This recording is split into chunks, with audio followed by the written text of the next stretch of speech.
Now, Urfa says that the Bible that we have today is not the Injil, which means that Urfa knows what it is. So, Urfa, give us your best shot. Tell us, what is the Injil, since it's not the Bible? Perfect, mon ami. Perfect, mon ami. Gracias. Okay.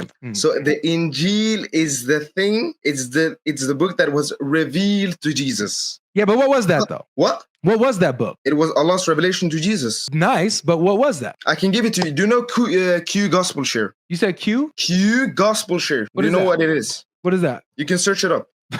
I thought you knew look what it up was. on the screen for us. Are you saying that the Injil is Q? If you're affirming Q, you've already destroyed Islam. Yeah. Because when Jesus says all things have been handed over to me by my Father, and no one knows the Son except the Father, and no one knows the Father except the Son, and anyone to whom the Son chooses to reveal him, that's Q. So that is Father, Son, and you just affirmed it, and therefore the Quran would be wrong. How? So this would just be. It didn't get it. Let me break it down. I just legit Urfa, gave listen, you. look, Urfa. According to the Q source, Jesus in the Q source says that all things that the Father has is mine. All authority in heaven and earth has been given to me by my Father. Okay. So Jesus is affirming that he's the Son of God. What's the issue with Allah giving Jesus something? Jesus is the Son and is given by the Father. And Yes. so Father and Son. The Quran says Allah has no son. And so the Quran would be wrong. It's If you're affirming, metaphorical. Okay, go on. You understand the problem there? Do you think the phrase father is not metaphorical? It doesn't have, whether it's metaphorical or whatever, Allah's not a father in any sense. No, but it's quite literal that it's metaphorical. Wait, so you're saying that Jesus is the Son of Allah metaphorically? It depends on which way you put it, but per day, metaphorically. I can't say. Yeah, but the Quran condemns the usage of the term father. You look at Surah Al-Ma'idah, ayah 18. It says the Jews consider themselves to be, and Allah condemns that, right? It says that's wrong. Yeah, So, because but wait a second, Habib. Can I answer? The reason why it's condemned and the reason why people can't use it is because people started worshiping Jesus after they started using Son of God and they started associating artistry. They committed shirk. That's we hear you. It became haram. All right, let me ask you this: If it was haram before, I don't know. All right, Urfa, what is this? What is shirk? What is shirk? Just really quick. Shirk is blasphemy. How? To put a partners with Allah. Put a partner with. Okay, good. So if somebody were to say, all authority in heaven and on earth has been given to me by my Father, is that person now associating themselves or making a partner? No, it's a prophet. It's a prophet. Yeah. So is that prophet making himself a partner with God? Wait. It's the same as in the Quran when Allah says that whoever that hurts the prophet has hurt Allah. That's fine. But that's actually not different. The prophet is Allah. Does the prophet have all authority? What? Does a prophet have all authority in heaven and earth? According to, for example, we have different sects in Islam, right? According to different Urfa, you're a Sunni Muslim. Wait. You're a Sunni Muslim. Yes, I'm Sunni. Who has authority in heaven and earth? Allah. Thank you. Anyone if else? someone were to claim that they also have all authority in heaven and on earth, it can't be given. Wait. It can't be given at some point to a prophet. No, or else that would be shirk. That would be association. Because look, let's say you think Muhammad can have all authority in heaven? Let's put this together, okay? Yes. All authority on heaven and earth given to him. Yep. So now that means that he's a partner. He's a partner with Allah now.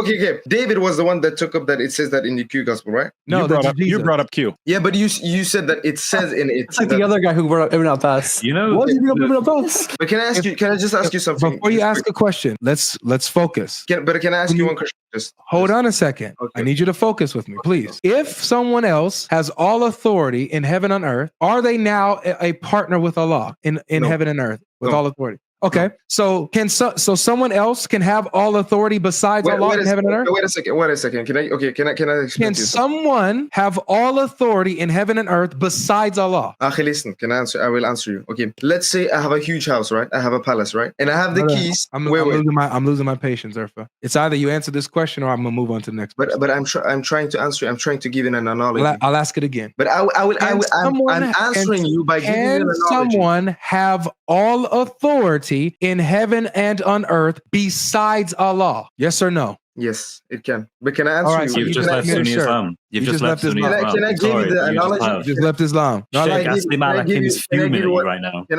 Can I substantiate my claim? Yeah. Dude, you can't say it's because Allah granted it, because that means Allah commits shirk against himself. Okay, but can I It's a silly argument. It's a silly argument. I know what you're going to say. You're going to say Allah granted it. Wait. Allah can't grant shirk against himself. I don't care about your house and your keys. No, it's okay. This will Allah shut it can't down do right that. here. According to Right. Can you read this verse on the screen? Read this verse. Okay. Can I substantiate my claim? Yeah, read this verse first. Praise be to Allah, who had not taken unto himself a son, who had no partner in the sovereignty, nor had he any sovereignty. Sovereignty. My English is not perfect. So it's all right. Okay. Do you know what sovereignty means? Friend through dependence, and magnify him with all magnificence. Okay. Very good. Do you know what sovereignty means? Has no partner in his dominion, right? Dominion, sovereignty, authority. Okay. You're saying that someone can have all authority in heaven and on earth. I'm not saying they're partners. I'm saying they're given something. Is Allah the only one who has all authority in heaven and earth? Right now, yes. So if he gives someone else all authority in heaven and earth, then they're sharing authority with Allah, right? It doesn't mean he loses it, though. Doesn't matter if he loses it. The point is he's just got a partner. Right. He's sharing it, right? He's just got a buddy. But he will always be the head. No, he'll be the head buddy with his partner. No, but he will not be on the exact same level. Would it be sharing, yes or no? He will always be something above. Hey, take care of yourself. Yeah, so you can. This is wild. Yeah. By the way, so he's saying that Allah could have someone that he shares all authority in heaven and earth with, and not be a partner somehow. Let me make sure I get that. And by the way, the prophet of Muslim, the modern prophet of Muslims, Bart Ehrman, actually does believe that Q did actually contain the Passion narrative in it. So if you want to argue with Bart Ehrman about that, you can do that. Well, there would be multiple problems. So Q would be a sayings document and so on. But the Quran says that Jews and Christians still had the Torah and the Gospel in the 7th century. No one had Q. It was a 1st century. If it's a theoretical document that existed in the 1st century, and parts of it were incorporated into other sources, but no one has a copy of Q. And so the idea that's what the Quran is saying that Jews and Christians have in the 7th century, that's false. And therefore, if the Quran is saying that, then the Quran would be wrong. 2, he's saying that if that's what Christians are commanded to judge by, so if Christians are commanded to judge by Q, Christians didn't have Q. Why would Allah be commanding Christians to judge by Q? If verse 68 of Surah 5 is talking about Q, as he claimed, this would be saying that Christians, you have no ground to stand upon unless you stand fast by the Torah and Q, which you don't have because it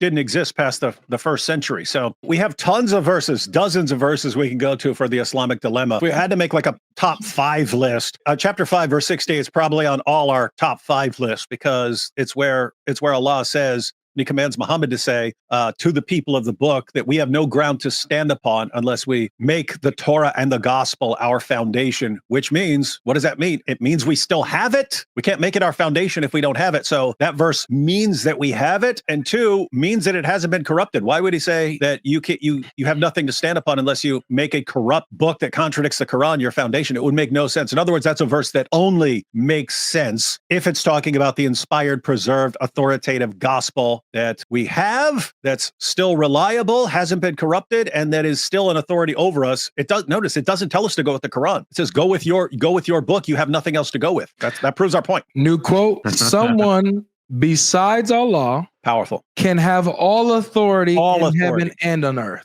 Mm-hmm. Someone besides Allah can have those things. Nice.